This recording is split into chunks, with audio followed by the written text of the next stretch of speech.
La bibliothèque de Louis Médard contient plus de 5000 volumes. Aujourd'hui, nous allons vous présenter la Constitution française de 1791. Elle a aujourd'hui 230 ans d'existence.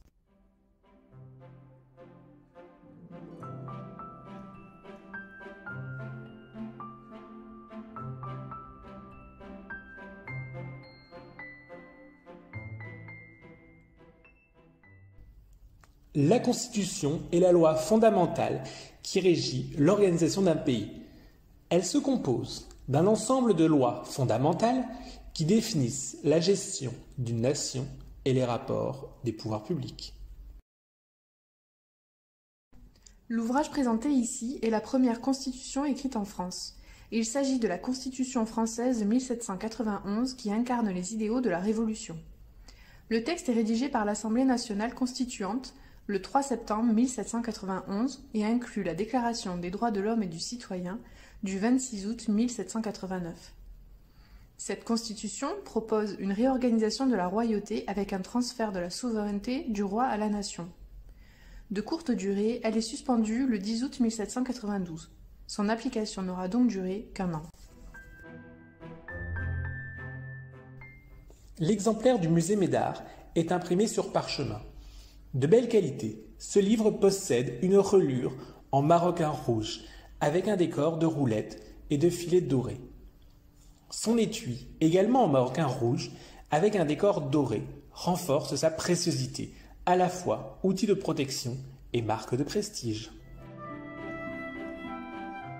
La Constitution française conservée au musée Médard est unique car elle aurait vraisemblablement appartenu à Louis XVI.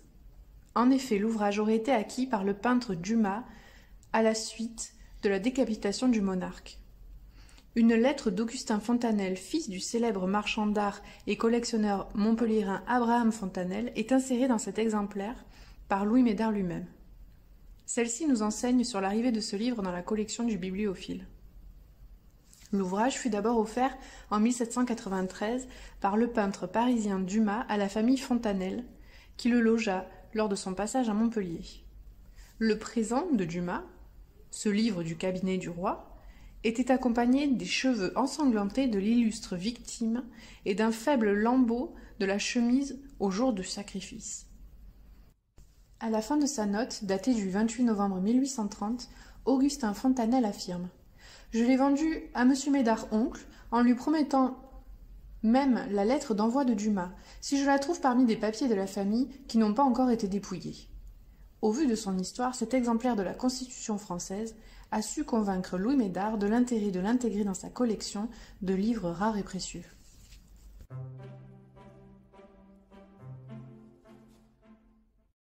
La Constitution française du musée Médard a fait l'objet d'un prêt en 2018 dans le cadre de l'exposition Le Musée, avant le musée, la Société des Beaux-Arts de Montpellier, 1779-1787, au musée Fabre de Montpellier. La présence de cette constitution prend tout son sens dans l'exposition du musée Fabre, car elle témoigne du rôle majeur d'Abraham Fontanelle dans la vie artistique et culturelle montpelliéraine, en tant que marchand d'art, mais également comme figure importante dans le secteur de la bibliophilie.